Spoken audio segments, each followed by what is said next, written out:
Hi students, எப்போவுமே சாப்பிட்றப்ப tumbler தண்ணி இல்லைன்னா பாட்டிலில் தண்ணி எடுத்து வச்சுக்குங்க.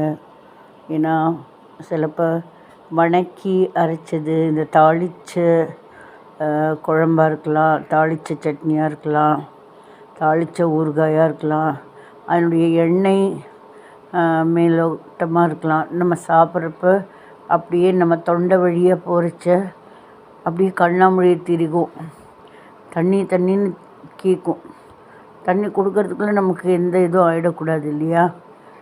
நம்ம பார்த்துக்கணும் நம்மளை. அதனால் தண்ணியை பத்திரமா எப்போவுமே சாப்பிட்றப்ப கைக்கு பக்கத்துலேயே ஓப்பன் பண்ணியே வச்சுக்கோங்க, தப்பில்லை.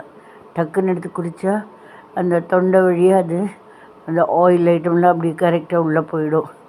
இல்லைன்னா அப்படியே கண் அப்படியே திருகிற மாதிரி வலி. அது எதுக்கு புறை ஏறிட்டு எதுக்கு நம்ம ஆபத்தை விலை கொடுத்து வாங்கணும்? பார்த்துக்குங்க.